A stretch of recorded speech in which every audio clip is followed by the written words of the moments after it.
Greetings, and welcome to my little broadcast here. This is only the second broadcast, and hopefully I'll do quite a few. My plan is to go through Martin Zender's Zender Talks, of which there are, I think, 130, possibly 140. Each one is only pretty much between 5 and 10 minutes, thereabouts. Um, my first show, all I did was play three of them. Um, in succession, pretty much without comment, but I was advised that it might be beneficial to pause the video and comment occasionally, and I think I'll at least consider that if I think of something that Hill is here. Wow, so cool. Would I'm thinking you wouldn't want to come in, but if you would, let me know. I'll try to figure out how to post an invite. I don't even know how to do that yet. Um, Whatever. Um, so anyway, why don't I see if I can figure this thing out?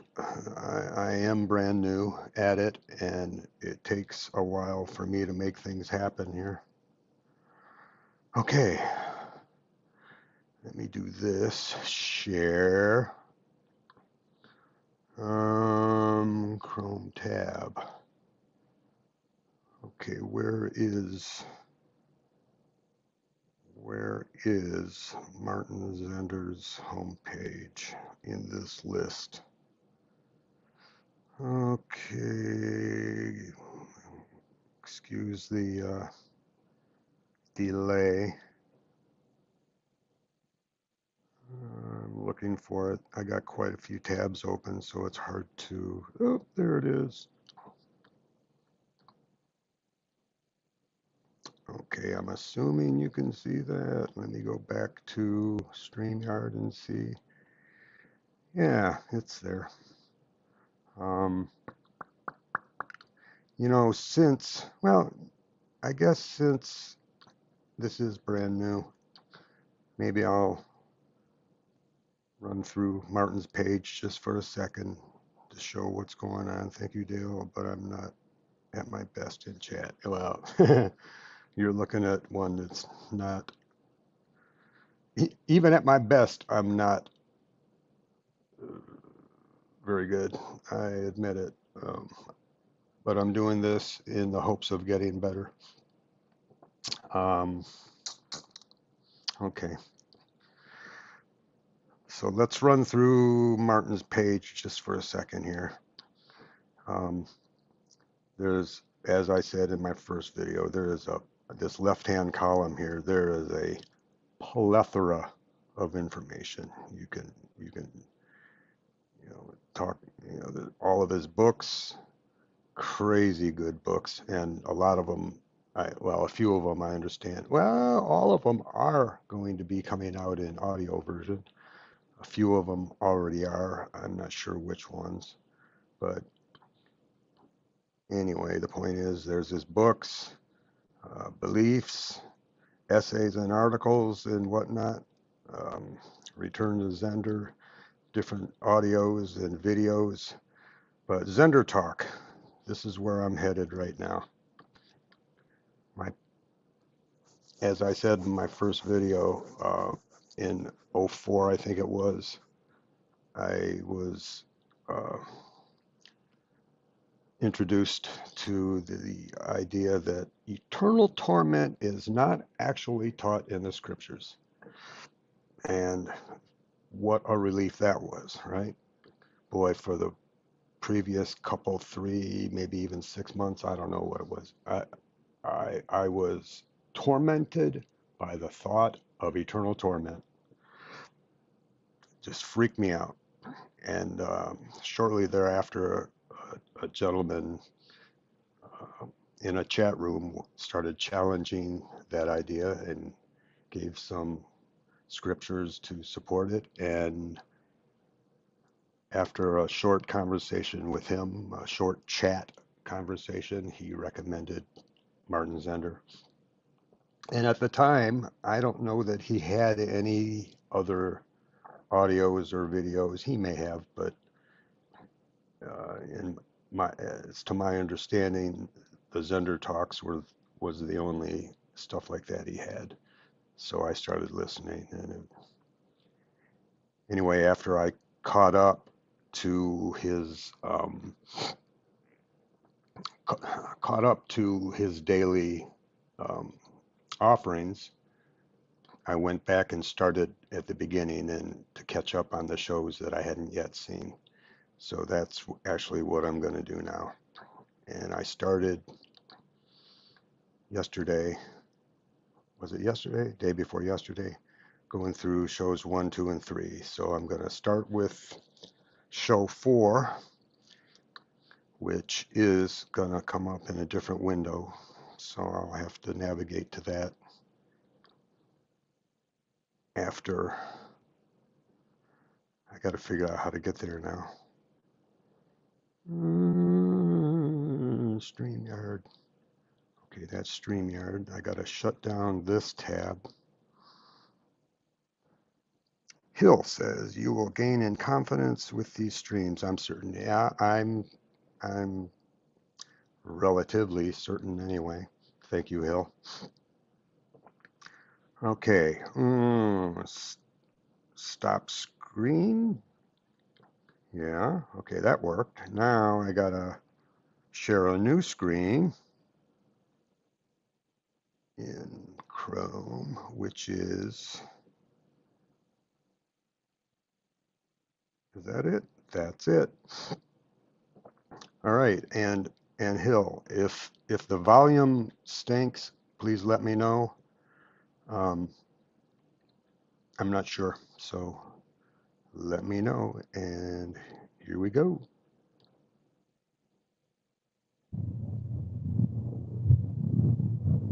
It's one small step for man, one giant leap for Martin Luther Zenders.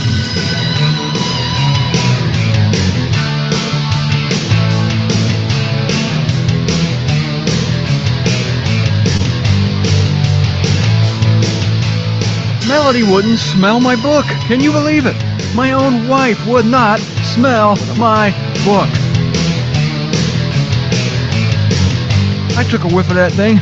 I wanted to drop to my knees and say 10 Our Father. She said, oh, I'm not going to smell your stinky book. That thing must be 50 years old. 40. So, Hill, is the volume okay? Can you hear it okay? I'll go back to it and then come back to this StreamYard so I can see your comment if you have one.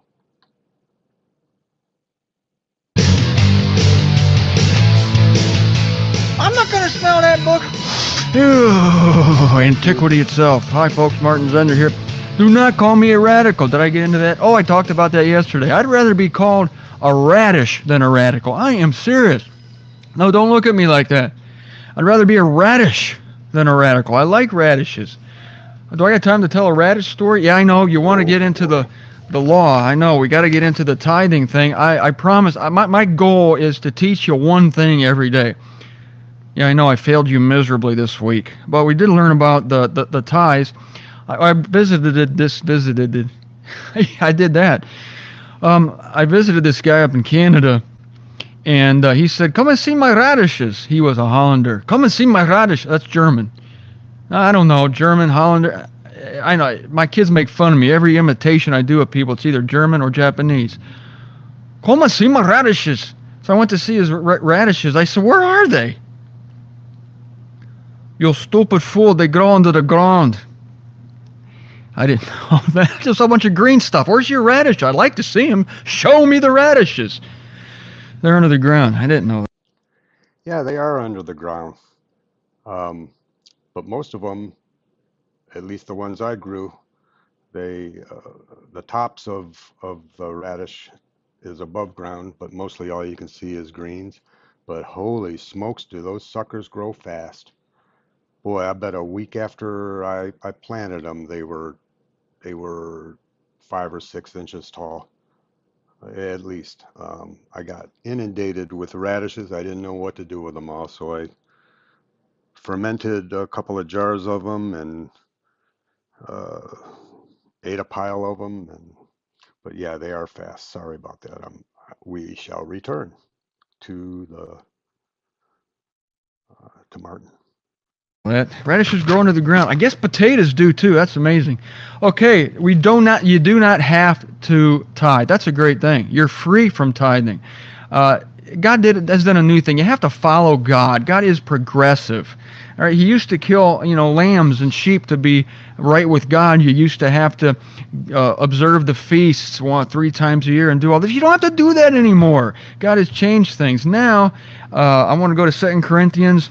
We're actually getting into Scripture. How about that? So there. We're getting into the Scripture. 2 Corinthians 9, verse 5. Paul's entreating the people, saying that, let's go to verse 7. There's a bunch of stuff here. I want to go to verse 7. Paul said, "Let each give in his heart according to he has proposed, not sorrowfully, nor of compulsion, for the gleeful giver is loved by God." What deliverance! You don't have to give sorrowfully, as we used to do in the Catholic Church. I was so sad, put my dimes. I worked hard for those dimes. Actually, I didn't. My parents just gave them to me. Here's your dimes. I didn't do anything for them. I put those in the envelope. I gave it to the collection, and it was sorrowful. And I had to do it, and God was watching me. And if I didn't put those dimes in there, I was in trouble. Not that way anymore. Did you hear that in 2 Corinthians 9, 7? Not of compulsion, nor sorrowfully, for the gleeful giver is loved by God. Here's the paradox. The law says you have to do this, and your heart just, okay, I got to do it. If I got to do it, I got to do it. So you do it, and you're not real generous. On the other hand, now we're living in an administration of grace, and it's not compulsion. It's a difference between having to and wanting to. Yes, now we want to give. Isn't that strange? When you're not under compulsion, you want to. And I'm telling you this, it's a fact.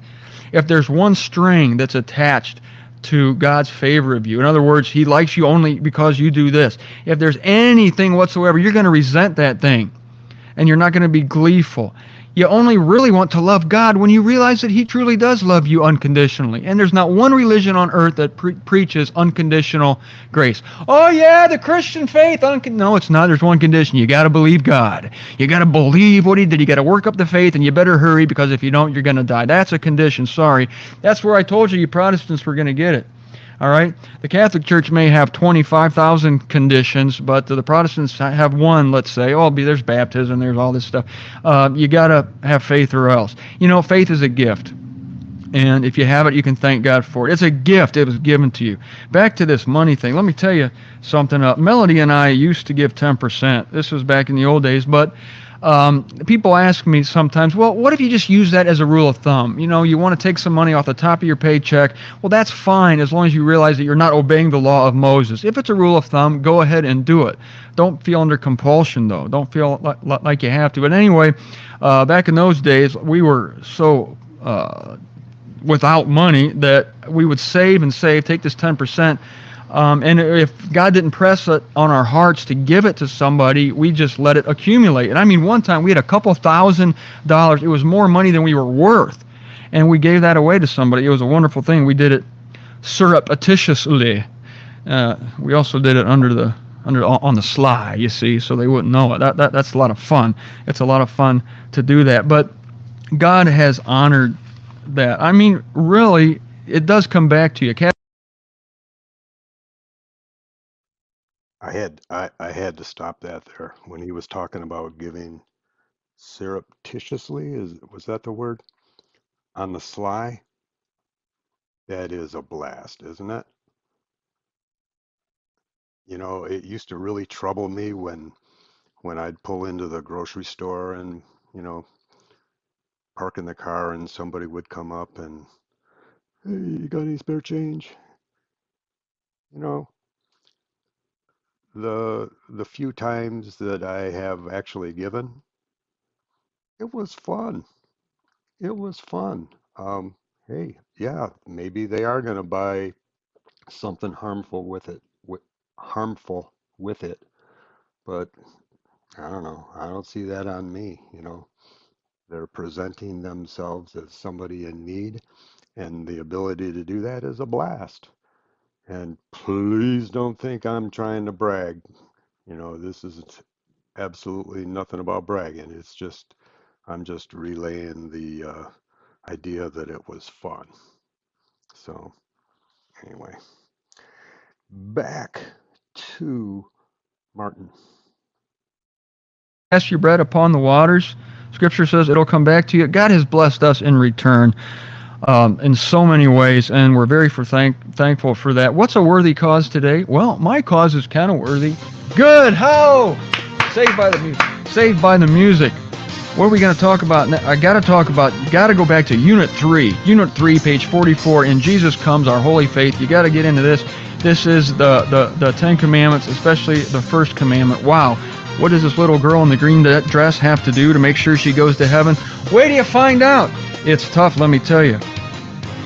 Tomorrow's the end of the week already. Well, we're going to lay it on you. I don't know if I'll get the Mel Gibson and his movie. Everybody wants to know what I think. All right, I'm going to tell you. In the meantime, believe in God no matter what the clergy say. I'm Martin Zender.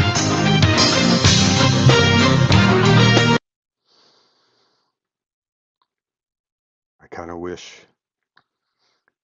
Martin had heard Ace Theo's recommendations as of late, where he says, Ace would say that believing in God is one thing, but believing God is quite another. And I think that's pretty, you can't say pretty true. It's either true or it isn't. So I think that's true. How's that? All right, let me see if I gotta walk through this. Stop screen. Okay. Get rid of that bad boy. Go to show. Wait a minute, that was 4, right? So I want to go to show 5.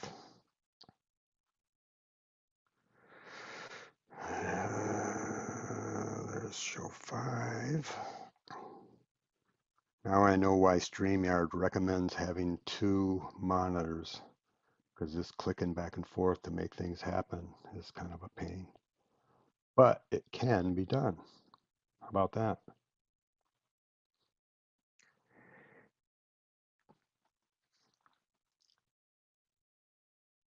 Uh-huh. Yeah. Martin told me that also, Hill. Yeah. For whatever reason, I'm a little nervous to say it out loud. But I suppose anyone watching this that would hear me would be able to read your comment and know exactly what we're talking about. So I'll just say it too.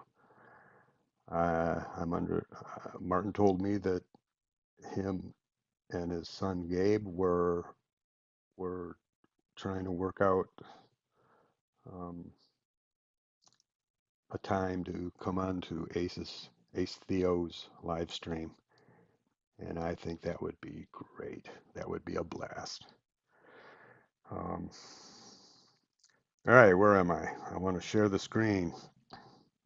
All right. And I got to find it. And I think this is it. That's it. Let's go.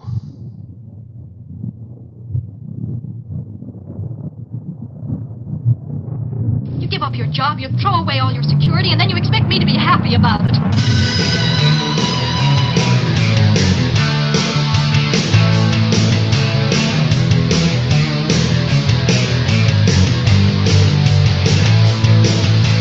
It is a glorious day here at Zender headquarters. Glorious, glorious, glorious. No, it is not. I am kidding you.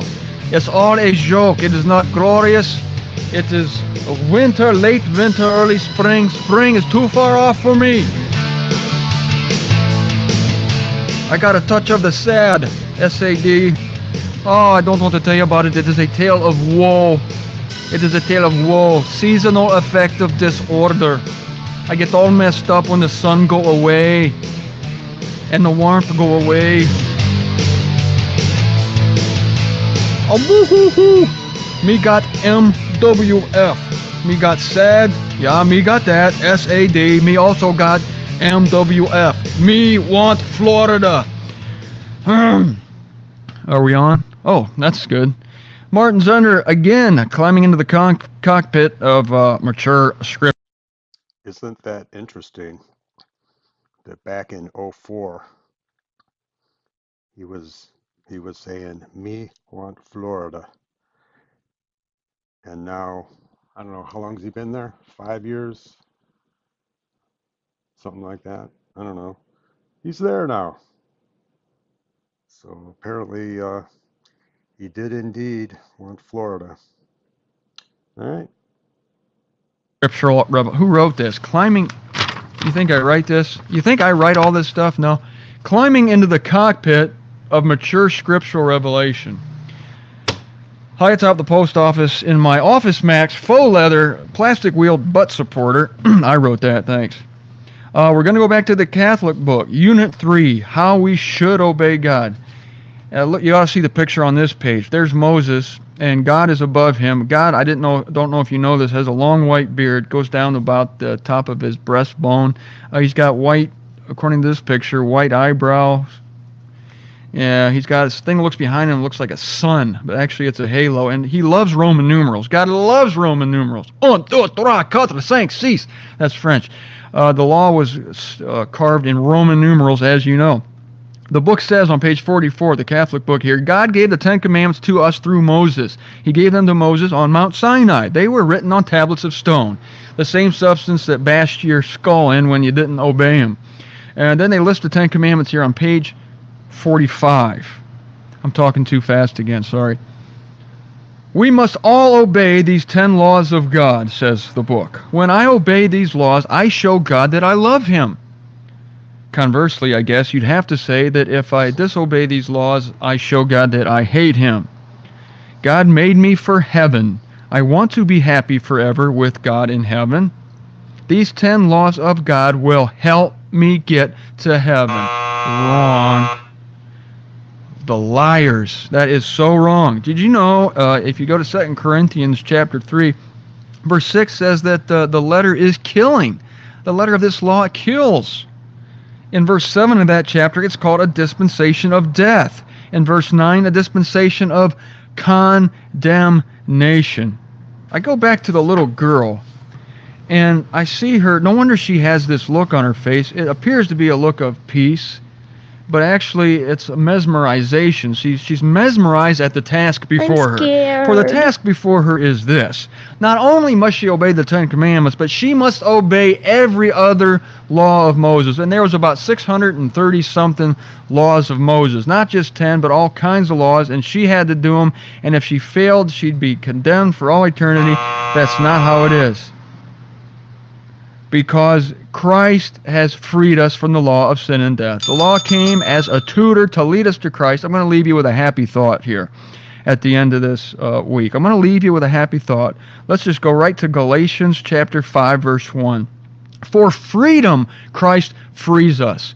Now, I'm going to give you a little inside information here. Whenever you see two words used together in the same sentence, it's very significant. Extra emphasis is being put on that. For freedom, Christ frees us. How many people believe that Christ frees us only so we can then get ourselves into more responsible forms of bondage? Christ freed me, therefore I'm going to put my nose to the grindstone and make sure I don't do anything wrong. Christ freed me, therefore I'm going to join this organization. I get out of that one, I'm going to join this one. No, listen to this. For freedom, Christ frees us. It's such a foreign concept to people that it had to be repeated twice. Christ frees you for freedom. You're not now supposed to graduate into a more holy form of bondage or into a lesser form of bondage. You're freed completely. You're freed from the law of Moses. You're freed from praying to statues. You're freed from having to obey.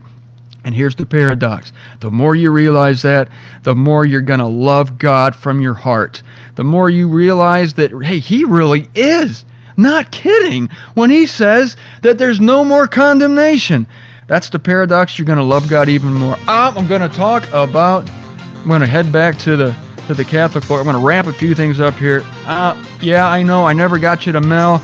Sorry, Mel. We're going to talk about the Passion of the Christ on Monday. God knows what else we're going to do, but I'm try to give you something every day where you learn one thing about God and you see a more glorious God. That's my goal for you, a more glorious God. He's there. We're coming to a realization of it. Believe in God no matter what the clergy tell you. I'm Martin Zender.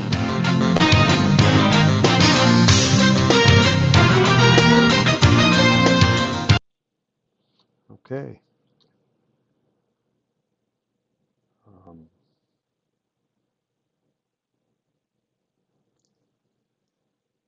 I don't have any comments yet. I'm too busy trying to figure out what I'm doing here on managing this thing to really contemplate. In fact, a lot of what he said, I hardly even heard. I'm navigating around trying to make sure I get things going right. 4 viewers, really? Wow. Wow. Big time.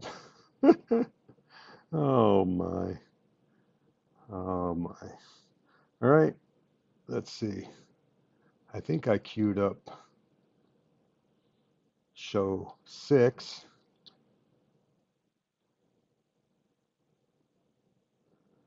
I think I did. There it is.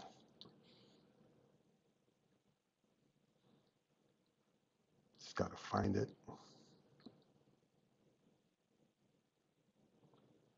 Okay, I think I've got it.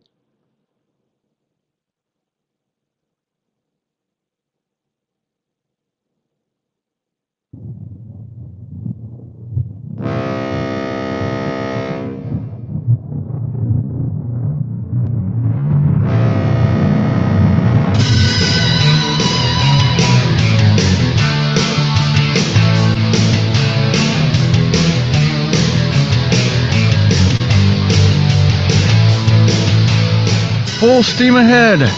Spare no steam. Let there be no steam left after this show. Hey folks, I got to tell you this, some senior members, high-ranking officials of Team Zender listened to my 5 pilot shows last week. They said, for one thing, you should have lost the radish story. That was the first thing. Yeah, and one of the high-ranking members said, why don't you finish your sentences? I don't know. I mean, I'm sitting here. How am I supposed? This is harder than it looks, folks. Yeah, I know. I have the technology to go back and make myself sound like a genius. I can cut. I can paste. I can tweak. I can Twitter, but I refuse to do it. I am what I am, and you're getting the real Zender here from high atop the Postal Service. Hi, folks. We're into another week here of unmitigated truth-telling, and as I look through my notes, I see that. I don't know why I did this. I don't have Mel Gibson coming till Thursday, but you know, I've taunted you long enough. I've got to get to Mel Gibson today, and I'm gonna do it. But before I do that, I have to let you know what the Catholics think of sin. Mel Gibson is a Catholic, hardcore Catholic. I used to be a hardcore Catholic. Catholics have certain opinions on sin, and once again, Protestants are not going to dodge this bullet because listen to this, I'm going to make a radical I said I wasn't a radical last week. I'm going to make a very unusual statement. Neither the Catholics nor the Protestants nor 99.9% of the Christian religion care that Jesus Christ died for the sins of the world. Now let me tell you what I mean by that. None of these faiths believe that Jesus actually succeeded in taking away sin. How do I know that? It's easy, because every one of these religions is still fighting sin. Sin is still going to mess up your life with God. God's opinion of you still depends on whether or not you sin. And the one sin you can't commit, And boy, I got to get this tract for you. I found this tract at the grocery store. Instead of talking about it, I should just go get it. Here I am getting on a sidetrack again, but this is going to show you the hypocrisy of the opinions of the religion on sin. I'm determined not to turn my recorder off and sound like a genius, so I am looking for this thing in my Bible while I'm talking to you. My Bible is quite a unorganized disaster here, but I use this thing. I got a tract one time at the grocery store. Here it is. I found it. It's called Salvation Plain and Simple. Listen to this contradiction. This was put out by Sword of the Lord Publishers. This all relates to Mel Gibson. It relates to the Catholic Church. It relates to sin. I got to set the background for you. Oh, sorry, I didn't have my mic on, but I stopped the audio because you gotta listen. You gotta listen to this part. You gotta, if you're doing anything, stop doing it. Sit down and listen. Um, the Sword of the Lord or whatever article he's reading are gonna go over. You gotta check this out. All right, back to Martin. Here, I'm going to go to page 13 here. Listen to this. The greatest truth that ever coursed through my brain. What's this guy's name? Dr. Curtis Hudson is his name. The greatest truth that ever coursed through my Orthodox brain. I added Orthodox there. Was the truth of the substitutionary death of Jesus. That Jesus Christ actually took all my sins, past, present, and future, and bore them in his own body. Friend, God looked down through the telescope of time and saw every sin you would ever commit. Then he put those sins in one big package and laid them on Christ. The Lord hath laid on him the iniquity of us all. Every sin we have ever committed or ever will commit if we live to be 1,000 years old. That's hyperbole. Every sin, if we live to be 1,000, 2,000, nay, if we live to be 3,000 years old, every sin we've ever committed was placed on Christ. That's page 12 and page 13. Now, let's go to page 21, because you are not going to believe this. On page 21, he says this: the worst sin in the world is not trusting Jesus Christ as Savior, and that is the only sin for which a man will go to hell. Whoa! Right, guys. Bald!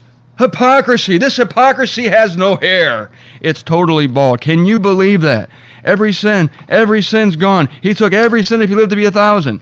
9 pages later, but the worst sin in the world, the one sin you're going to go to hell for is not believing in Jesus Christ. Is that right? It is not right. I'm out of time. No, I am not out of time. I am out of time. Tomorrow, going to talk about what Mel Gibson believes about sin. And you know how we're going to do that? Via our favorite book, Jesus Comes, Our Holy Faith. Stay tuned tomorrow. You got to. It's going to be a great week. I'm Martin Zender.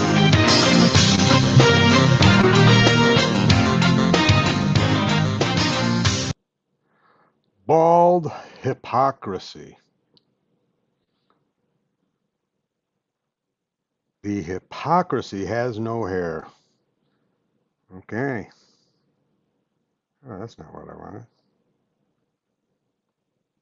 The hypocrisy has no hair. Bald face hypocrisy. Wow. Wow. Yeah, people talk about the unpardonable sin, right? Unpardonable. I don't remember how Jesus put it, but it was shall not be pardoned for this eon or the next. What about after that, right? Okay. All right. Let's see. I did 3 shows, right? How long I've been on? Almost 35 minutes. Let's call it quits. I don't want to overdo myself. As I said, this is only my second show. I dipped my toe in a couple days ago. I'm dipping it in a little more now. I got some friends in the side chat to interact with a little bit. But anyway, we'll see how it goes. I think I'm going to bail now. And thank you, Hill, for showing up. And you currently 4, which I'm assuming Hill is one of them. So 3 additional viewers and the additional one that is now gone. Whatever. All right. See you. Oh, and I do want to mention that Hill had a tremendous idea um, that after I watch Ace Theo's shows every day. I'm addicted to them. I can't help it. Um, the last thing I want to, oh, not that I would take away any viewers from him, but by I might gain viewers by posting in his live stream that I will be doing a show shortly after Aces shuts down, which is what I did today. I don't know if Hill, that's where you how you saw to get on here, but that's kind of the plan. I won't be I won't be purposely anyway doing anything as long as Ace's live stream or anyone else's live stream that I give a rip about would have one going. So anyway, thank you for your attention, and we'll catch you next time. I'm looking for the button. Bye.